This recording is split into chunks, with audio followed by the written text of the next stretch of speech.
Second होता है confirmation bias. Confirmation bias, also called my side bias, is the tendency to search for, interpret or prioritize information in a way that confirm one belief or hypothesis. It is a type of cognitive bias and systematic error of inductive reason.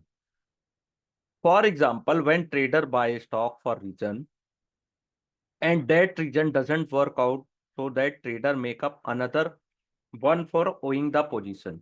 Similarly, first we make decision in mind and then find the information to justify that intuitive decision. तो इसमें क्या होता है कि अपन ने तो decision ले लिया, लेकिन अपन ये चाहते हैं कि मार्केट में हम अपना जो डिसीजन है उसका कंफर्मेशन लेते हैं इंफॉर्मेशन से. तो क्या होता है, उसको कंफर्मेशन बायस बोला जाता है. ठीक है. कंफर्मेशन बायस उसी को कहा जाता है कि हमने तो बिलीव, हमारा बिलीव है कि हम बाय करने वाले हैं कि सेल करने वाले, लेकिन हम क्या करते हैं, उसको बाय करने के लिए अपन रीजन खोजते हैं. ठीक है. और इंफॉर्मेशंस कलेक्ट करते हैं. थर्ड होता है ownership bias. Thing owned by us appear most valuable to us, some time known as the endowment effect. It reflects the tendency to place a higher value on a position than other would. It causes investor to hold position they would themselves not buy at the current level. तो ownership बायस का क्या मतलब होता है, जो अपन own करके रखते हैं उसको अपन क्या बोलते हैं, ज्यादा वैल्यूबल समझते हैं. ठीक है.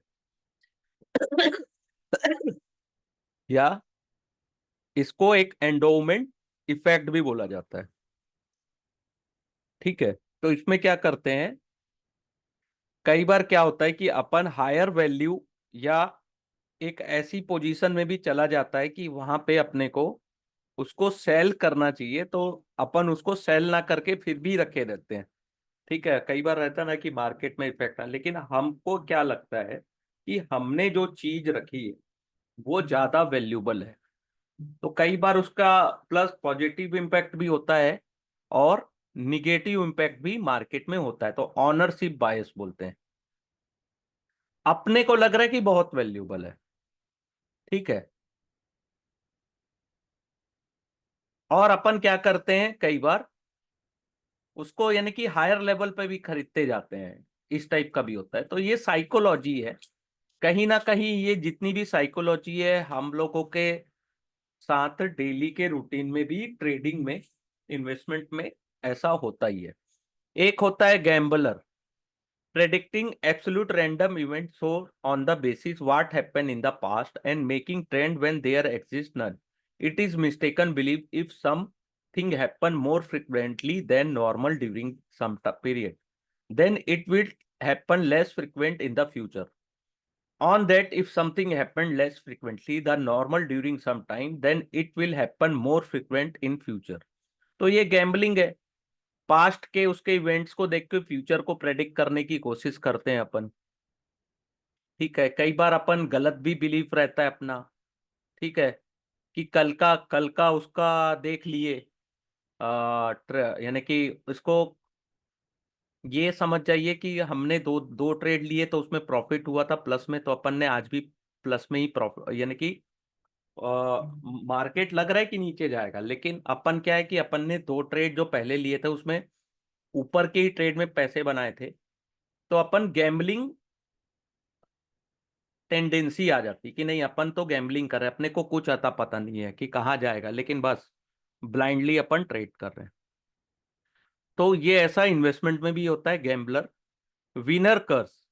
Tendency to make sure that competitive bid is won ever after over paying for the asset while behaviour is it is win financially it may be a loss. ठीक है. अपन ओवर पे करके भी असेट्स खरीद लेते हैं. ठीक है. अपन तो जीत गए, लेकिन ओवरऑल तो फाइनेंशियली वो लॉस हुआ. जैसे किसी की कीमत 100 रुपया है और अपन उसको क्या किए, 150, 200, 250 में भी खरीदते जा रहे हैं. ठीक है. उसमें तो अपने पास असेट्स आ गया, लेकिन वो ओवरऑल तो लॉस हुआ ना. तो एक विनर कर्स भी होता है। इसमें से आते हैं, बहुत कंफ्यूजिंग है थोड़ा सा, इससे जो क्वेश्चन पूछता है ना बहुत ज्यादा कंफ्यूजिंग रहता है, लेकिन एक दो क्वेश्चन यहां से भी आते हैं। ठीक है। मैक्सिमम आता है तो देखिए, हर्ड मेंटलिटी, एंकरिंग, गैम्बलर और लॉस एवर्जन, ये इसमें से तो आता ही आता है। लेकिन हर्ड मेंटलिटी और एंकरिंग, ये दो को अच्छे से देखिएगा, इसमें से बहुत टाइम क्वेश्चन पूछता है। तो हर्ड मेंटलिटी क्या है? This is a common behaviour disorder in investing community. This bias is outcome of uncertainty and belief that other may have better information, which lead investor to follow the investment choice that other make. Such choice may seem right and even be justified by short-term performance, but often lead to bubble and crash. Some small investors keep watching other participants for confirmation and then end up entering with market are overheated and poised for correction. Most of the individuals do not go against the crowd as economic John Maynard Keynes said, "It is better for reputation to fail conventionally than to succeed unconventionally." तो heard mentality का क्या मतलब है? कि अपन दूसरों के information से trade लेते हैं। जस्ट लाइक सोशल मीडिया, अभी के टाइम में क्या करते हैं अपन, सोशल मीडिया में कोई कोई ना कोई मार्केट गुरु होगा आपका, तो वो जो है जैसा कर रहे हैं बस उसको आप कॉपी पेस्ट कर रहे हैं। ठीक है। तो शॉर्ट टर्म में तो बहुत बार उसमें प्रॉफिट मिल भी जाता है, लेकिन ओवरऑल आप क्या कर रहे हो, आप खुद का माइंड नहीं लगा रहे हो, दूसरे को कॉपी पेस्ट कर रहे हो। तो उससे क्या होगा, एक समय बाद कहीं ना कहीं बहुत सारे लोग या तो शेयर आपको चिपका देते हैं, या फिर आपको जब वो बबल ब्रस्ट होता है किसी भी मार्केट में, तो आपको बहुत बड़ा लॉस करना पड़ता है। तो ये हर्ड मेंटलिटी है, इसको याद रखिएगा, पूछता है। Anchoring, anchoring is cognitive bias that describe the common human tendency to rely too heavily on the first piece of information offered when making decision. Investor hold on to some information that may be no longer be relevant and make their decision based on that. New information is labeled as incorrect or irrelevant and ignore in decision making progress. Investor who wait for the right price and sell even when new information indicate that expected price is no longer appropriate are exhibiting this bias. For example, they may be holding on losing stock in expectation of price regaining levels that are no longer viable given current information. And this impact the overall portfolio return. Actually, the decision should be made purely on the basis what price and value difference exists today in light of available information rather than based on what the price were in the past. ठीक है। तो ये भी common tendency है, जो पहले first piece of information मिल गया उससे अपन ने ट्रेडिंग के डिसीजन ले लिए और उसमें अपन बने रहे, भले ही वो इंफॉर्मेशन अपने लिए फ्रूटफुल है कि नहीं है, बस अपने को जो इंफॉर्मेशन समझ में आई अपन ने ट्रेड ले लिया। तो इसमें भी बहुत बार अपने को लॉस देखने को मिलता है। ठीक है। इसको सबको अच्छे से एक बार देख लीजिएगा, ओवरऑल मार्केट में भी ये काम आते हैं। ठीक है। हर्ड मेंटलिटी और एंकरिंग, ये दो चीज को तो अच्छे से देख ही लीजिएगा।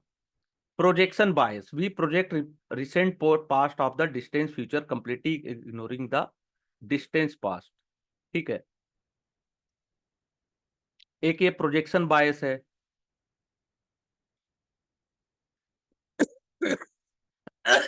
तो अपन थोड़े से पास्ट के जो उसके रिजल्ट, पास्ट के जो न्यूज है उसको ना देख के अपन दूर की सोचते हैं ना, वो वाला बात है।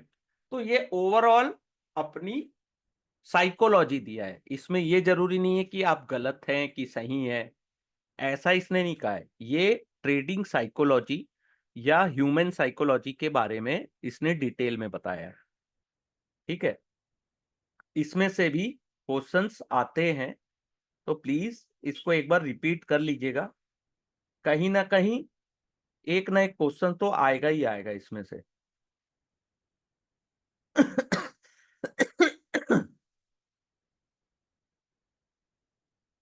Some pearls of wisdom from investment guru across the world. Stock market are subject to bull or bear cycle. A bull market when buyers are willing to pay higher and higher price. The overall optimism for better future performance of stock is high. This happens when business are expanding, growing at above average rate, face favorable and growing demand for their product and service, and are able to price them profitability. Or this could just be a change in perception or excessive liquidity in the system. The return to the equity investor go up as the stock price appreciate to reflect this optimism and liquidity. But a bull market can overdo its exuberance as buyer pay higher and higher price for stock. Price move beyond what can be justified by underlying intrinsic value. Also, business tend to overarch themselves, borrowing to fund expansion based on optimistic forecast. Input cost of raw material, labor, and interest cost of capital increase as the bull market reach its peak. Unrealistic expansion in price tend to correct itself with crash. ठीक है, जो unrealistic expansion होता है वो कब correct होता है? जब मार्केट क्रैश होता है।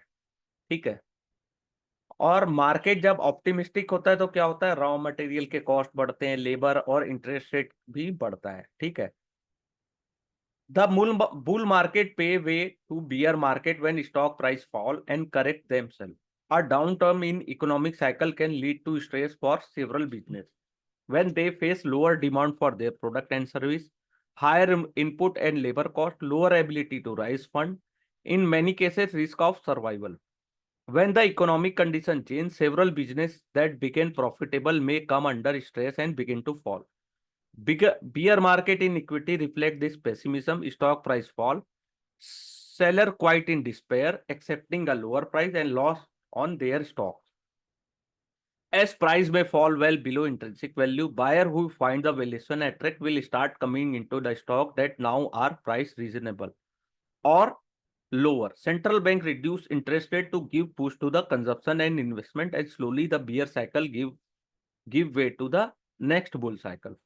तो यही ये साइकिल चलता है, एक कभी बुल हावी है, कभी बियर हावी है। जब लगता है कि स्टॉक के प्राइस इंट्रिंसिक वैल्यू से भी कम है तो बुल खरीदना शुरू कर देते हैं। सेंट्रल बैंक इंटरेस्ट रेट कम करती है, जैसे अभी यूएस में किया गया है, इंटरेस्ट रेट कम किया गया है। While boom and bust are the way of market, maintaining sanctity and discipline in what great investor in the world teaches. Benjamin Graham, a renowned value investor, used a allegory of Mr. Market to explain how investors should not be swayed by market price movement. His parable is set in a scenario where an investor has invested $1,000 in business along with his partner Mr. Market. The latter does a daily assessment of value of the firm, let the investor to increase or decrease his share based on the same.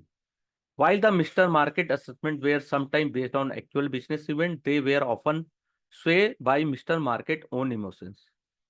Benjamin Graham proposition was the under such circumstance, the investor should not be let Mr. Market personal emotional drive their own emotions. Rather, they should look for opportunity to exploit when Mr. Market misprice the product because of his emotions. Here are some other pearls of wisdom from other great masters. Benjamin Graham, to achieve satisfactory investment result is easier than most people realize. To achieve superior result is harder than it looks. In a short run, market is a voting machine, but in long run it is a weighing machine. इसको याद रखिएगा, बहुत अच्छी बात कही है उन्होंने। Charlie Munger's, understanding how to be a good investor make you a better business manager and vice versa. David Trayman, psychology is probably the most important factor in market and that is the least understand. John Templeton, invest at the point of maximum pessimism. Peter Lynch, go for a business that any idiot can run because sooner or later any idiot is probably going to run it. Walter Scholes, if you cannot find good value investing position, park your money in cash. Warren Buffett, rule number is 1 is never lose money, rule number 2 never forget rule number 1। ठीक है, ये कुछ thought process जो world के बड़े traders और investors हैं उन्होंने दिए हैं।